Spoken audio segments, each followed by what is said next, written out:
Good morning, students. I am Payal from Vashisht Public School, Una. So today we will discuss the chapter Strategies for Enhancement in Food Production, that is chapter number 9. So we will continue with this chapter. So आज का हमारा topic है animal breeding. तो जब हम animals की breeding करते हैं, एनिमल हस्बेंड्री करते टाइम ये एक इम्पॉर्टेंट एस्पेक्ट है ध्यान में रखना कि हम किस टाइप का एनिमल अपना यूज़ कर रहे हैं। एनिमल ब्रीडिंग करने का मतलब ही यही है कि हम चाहते हैं कि हमारे एनिमल्स की ईल्ड बढ़ सके, हमारी डिज़ायरेबल क्वालिटी जो हम चाहते हैं हमारा प्रोडक्ट जैसा क्वालिटी का बनकर आए उसकी क्वालिटी में इम्प्रूवमेंट हो सके। इसी रीज़न की वजह से हम एनिमल ब्रीडिंग करते हैं। अब ब्रीड होती क्या है? What is the meaning of a breed? Group of animals related by descent or similar in most characters like general appearance, features, size, configuration, etc. are said to belong to a breed. Group of animals हैं जो कि देखने में similar होते हैं, same तरह के characters को वो शो कर रहे हैं, उनकी अपीयरेंस, उनके फीचर, उनका साइज़ एक जैसा ही होता है। जिन एनिमल्स का उनको हम बोल देते हैं ये एक ही ब्रीड के एनिमल्स हैं। जब ब्रीडिंग हमने क्या बोला कि ब्रीड एक ऐसी होती है कि ऐसे ऑर्गेनिज्म, ऐसे एनिमल जो आपस में देखने में, साइज़ में, कॉन्फ़िगरेशन में सिमिलर होते हैं उनको हम बोल देते हैं ये सेम ब्रीडिंग के हैं। जब हम सेम ब्रीडिंग के एनिमल्स के बीच में, सेम ब्रीड वाले एनिमल्स के बीच में ब्रीडिंग करते हैं उसको हम बोल देते हैं इन ब्रीडिंग। जब हम डिफरेंट ब्रीड वाले एनिमल्स के बीच में ब्रीडिंग करते हैं उसको हम बोल देते हैं आउट ब्रीडिंग। अब ब्रीडिंग क्या होता है? एक एनिमल का दूसरे एनिमल के साथ क्रॉस कराना। क्रॉस कराकर जो हमारी न्यू ब्रीड बनकर आती है हम उसको बोल देते हैं it is a combination of two breeds. तो जब हम सेम ब्रीड वाले एनिमल्स के बीच में ब्रीडिंग कराते हैं that is called as in breeding. जब हम डिफरेंट ब्रीड के बीच में करवाते हैं that is called as out breeding. तो सबसे पहले हम इन ब्रीडिंग की बात करेंगे। तो इन ब्रीडिंग में क्या होता है? हम मेटिंग करा रहे हैं क्लोजली रिलेटिव इंडिविजुअल्स की जिनकी ब्रीड कम से कम 4 से 6 जनरेशन तक सेम रही है। मतलब उनके पेरेंट 4 से 6 जनरेशन तक आपस में मेल खाते हैं। तो ऐसे इंडिविजुअल के बीच में, क्लोजली रिलेटेड इंडिविजुअल्स के बीच में जब हम मेटिंग करवाते हैं तब हम बोलते हैं हम उनमें इन ब्रीडिंग करवा रहे हैं। तो ब्रीडिंग स्ट्रैटेजी में हमने क्या किया? एक सुपीरियर मेल लिया और उसकी ब्रीडिंग करवाई सुपीरियर फीमेल से सेम ब्रीड की है। हमने पहले फाइंड आउट करना है, हमने ऐसे दो मेट्स के बीच में मेटिंग करानी है जो कि सुपीरियर मेल हो और सुपीरियर फीमेल हो। सुपीरियर मेल हमारा कौन सा होता है? The progeny obtain. अगर हम बोले सुपीरियर मेल और फीमेल के बीच में जब हमने मेटिंग करवाई तो हमारी प्रोजेनी जो बनकर आएगी वो कैसी होगी? हमारी सुपीरियर मेल और फीमेल के कॉम्बिनेशन से आएगी और वो हमारी बहुत ही सुपीरियर क्वालिटी की प्रोजेनी होगी। तो सुपीरियर फीमेल कौन सी होती है? In case of cattle, cow या बफलो जो प्रोड्यूस करती है more milk per lactation. On the other hand superior male कौन सा होता है? हमारा बुल जो देता है हमें superior progeny as compare to those males.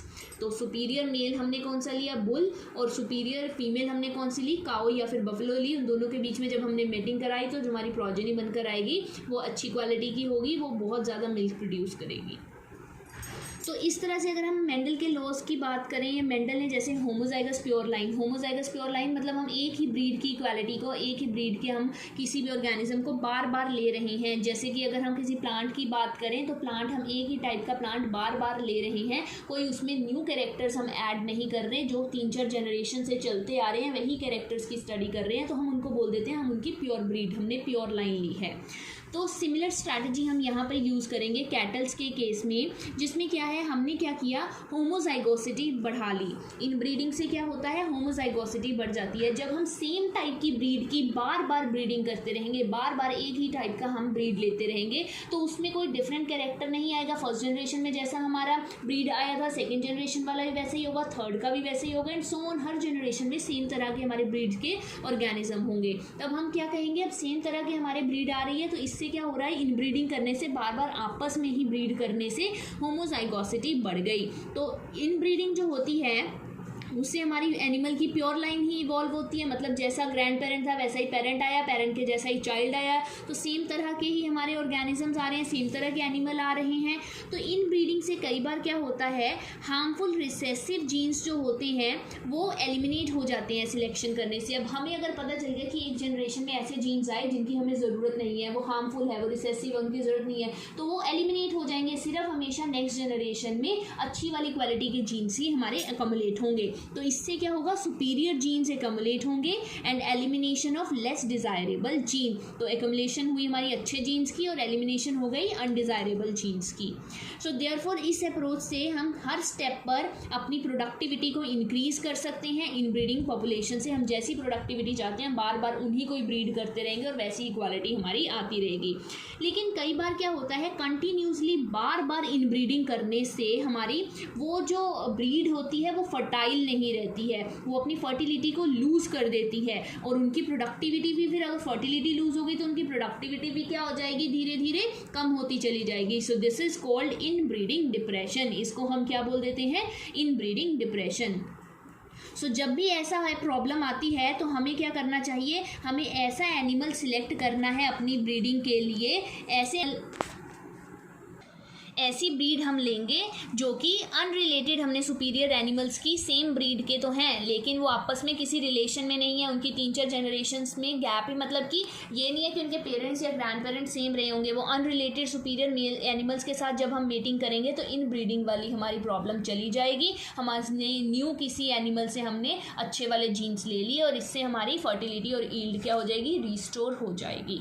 तो ये तो था इनब्रीडिंग, जिसमें हम एक ही फैमिली के बीच में बार बार ब्रीडिंग करते रह रहे हैं। अब हम बात कर रहे हैं आउट ब्रीडिंग की। आउट ब्रीडिंग में क्या होता है, हम अनरिलेटेड एनिमल्स के बीच में ब्रीड करते हैं। अनरिलेटेड मतलब जो एनिमल्स आपस में रिलेशन में नहीं है। ये सेम ब्रीड तो हो सकती है but having no common ancestor for 4 to 6 generation. Breed उनकी सेम है लेकिन उनके एंसेस्टर सेम नहीं है, पूर्वज उनके सेम नहीं है लेकिन उनकी ब्रीड सेम ही है। इसको हम बोल देते हैं आउट क्रॉसिंग। बट जब हम ब्रीड भी डिफरेंट कर लेते हैं that is called as cross breeding. और जब स्पीशीज डिफरेंट हो जाती है उसको हम बोलते हैं इंटरस्पेसिफिक हाइब्रिडाइजेशन। हमने क्या बोला, आउट ब्रीडिंग में 3 तरीके हो सकते हैं। या तो हम ऐसे ब्रीड के एनिमल लेंगे जो सेम ब्रीड के तो होंगे लेकिन उनके एंसेस्टर सेम नहीं है, उनके एंसेस्टर सेम नहीं है तो वो आउट क्रॉसिंग हो गई। जब हमने ब्रीड भी अलग कर दी तो वो क्रॉस ब्रीडिंग हो गई। जब हमने स्पीशीज अलग कर दी उन एनिमल्स की तो वो इंटरस्पेसिफिक हाइब्रिडाइजेशन हो गई। तो इन तीनों को हम पहले पढ़ेंगे। सबसे पहले हम बात करेंगे आउट क्रॉसिंग में। आउट क्रॉसिंग में मैंने क्या कहा, हमने ऐसे एनिमल्स के बीच में मेटिंग करनी है जिनकी ब्रीड सेम है बट उनका एंसेस्टर सेम नहीं है। ब्रीड क्या है, सेम है लेकिन एंसेस्टर उनके सेम नहीं है। पैडिग्री अगर हम उनका चार्ट बनाकर देखेंगे तो 4 से 6 जनरेशन के बीच में उनका कोई भी कॉमन एंसेस्टर, कोई भी उनकी फैमिली का मेंबर नहीं होगा। तो ऐसी मेटिंग से जो ऑफस्प्रिंग बनकर आएंगे उनको हम क्या बोल देते हैं, those are known as out cross. तो ये बेस्ट ब्रीडिंग मेथड है अगर हम चाहते हैं कि हमारे बिलो एवरेज क्वालिटी की प्रोडक्टिविटी में मिल्क प्रोडक्शन हो, ऐसे एनिमल्स की हम ब्रीडिंग कर सकते हैं। हमारा growth rate in beef cattle, ये सारी चीज़ें अगर हम चाहते हैं कि बिलो की it is best breeding method for animals that are being below average in productivity in milk production and growth rate. जो एनिमल्स हमारी मिल्क प्रोडक्टिविटी जिनकी कम होती है और ग्रोथ रेट भी बीफ कैटल का कम होता है तो उनमें हम आउट क्रॉसिंग कर सकते हैं। तो एक आउट क्रॉस से हम बहुत सारी इन ब्रीडिंग वाली डिप्रेशन को ओवरकम कर सकते हैं। आउट क्रॉसिंग में हमने ऐसे ऑर्गेनिजम्स के बीच में मीटिंग की जिनके कॉमन एंसेस्टर नहीं है but breed is same. Next is cross breeding. Cross breeding में हमने क्या करना है, अब ब्रीड भी हमारी सेम नहीं है। पहले तो हमने कहा था ब्रीड हमारी सेम है, अब ब्रीड हमारी सेम नहीं है। मेल होगा एक ब्रीड का, उसकी मीटिंग करेंगे, फीमेल दूसरी ब्रीड की होगी। Male is of one breed, female is of other breed. तो क्रॉस ब्रीडिंग से क्या होता है, हम 2 डिफरेंट ब्रीड की कॉम्बिनेशंस करके हम ऑर्गेनिज्म बना सकते हैं। 2 ब्रीड्स ले ली, उन 2 ब्रीड के कॉम्बिनेशन से न्यू प्रोजेनी बनेगी। जो प्रोजेनी हाइब्रिड हमारा एनिमल बनकर आएगा उसको कमर्शियल प्रोडक्शन के लिए यूज़ कर सकते हैं।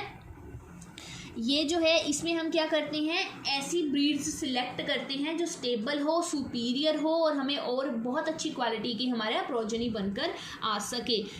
हिसार्डले is a new breed of sheep developed in Punjab by crossing Bikaneri ewes and merino rams. Merino rams और बीकानेरी इविस के बीच में जब हमने क्रॉस ब्रीडिंग की थी तो हमारा क्या हुआ, हिसार्डले नाम की ब्रीड बनकर आई थी जो बहुत ही सुपीरियर क्वालिटी की थी। Next is interspecific hybridization. Interspecific hybridization में हम क्या करते हैं, male and female animals of 2 different related species are mated. Male हमने लिया, फीमेल हमने लिया, 2 डिफरेंट रिलेटेड स्पीशीज़ का मतलब उनकी स्पीशीज़ क्या हो गई है, अब डिफरेंट हो गई है बट वो थोड़ी आपस में रिलेटेड है, उनके बीच में हमने मेटिंग की। प्रोजेनी जो बनकर आएगी उसके पास कंबाइंड फीचर होंगे बोथ पेरेंट्स के। एग्जाम्पल के लिए म्यूल, म्यूल सुना होगा तुमने। म्यूल क्या होता है?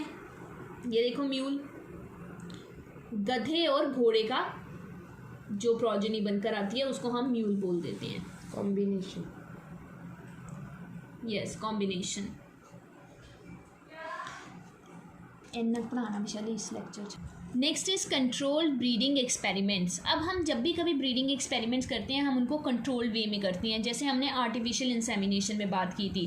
अब हम इसमें क्या करते हैं, हमने सीमेन कलेक्ट किया एक मेल का, और वो एक ऐसा पेरेंट हमने चूज़ करना है, मेल हमने ऐसा चूज़ करना है कि जो कि सुपीरियर क्वालिटी का होगा, और उसको हमने फीमेल के रिप्रोडक्टिव ट्रैक्ट में उसके सीमेन को डाल दिया। हमने मेल का सीमेन कलेक्ट किया और उसको फीमेल के रिप्रोडक्टिव ट्रैक्ट में हमने डाल दिया। आर्टिफिशियल इंसेमिनेशन में ऐसे ही करते हैं। तो सीमेन जो होगा हमारा, हम उसको स्टोर करके भी रख सकते हैं ताकि हम बाद में यूज़ कर सकें, या फिर उसके बाद में हम फ्रोजन हुए अपने सीमेन को ट्रांसपोर्ट करेंगे फीमेल में, जहाँ पर भी फीमेल हमारी होगी। इससे हम डिज़ायरेबल मेटिंग कर सकते हैं। आर्टिफिशियल इंसेमिनेशन से हम बहुत सारी प्रॉब्लम्स को ओवरकम कर पाए हैं जो कि नॉर्मल मेटिंग में आती है। तो ऐसे ही सक्सेस रेट ऑफ क्रॉस किया था एक मेल और फीमेल में। अब मैं तुम्हें एक न्यू टेक्निक बताने जा रही हूँ। इसमें क्या होता है कि हमने क्रॉसिंग करनी है मैच्योर मेल एंड फीमेल के बीच में, जो कि पहले तो मतलब हमने आर्टिफिशियल इंसेमिनेशन की ही एक टेक्निक को कैरी आउट करना है। आर्टिफिशियल इंसेमिनेशन टेक्निक में जो हमारे मेल और फीमेल को जब हमने क्रॉसिंग की तो हमें इतने अच्छे रेट पे उनके सक्सेस रेट नहीं मिल पाए, जो भी हमारी प्रोडक्शन है इतनी अच्छी नहीं हो पाई। तो उसको इम्प्रूव करने के लिए एक न्यू टेक्निक आई जिसको हमने बोला multiple ovulation embryo transfer technology, MOET, multiple ovulation embryo transfer technology. ये एक ऐसा प्रोग्राम है जिसमें हम हर्ड्स की इम्प्रूवमेंट करते हैं। अब क्या होता है इस मेथड में, क्या होता है, काउ में हमने हार्मोन डाला, FSH लाइक एक्टिविटी है जिस हार्मोन की, ऐसा हार्मोन हमने काउ के अंदर डाला जिसमें हमारी फॉलिकुलर स्टिमुलेटिंग हार्मोन वाली एक्टिविटी है।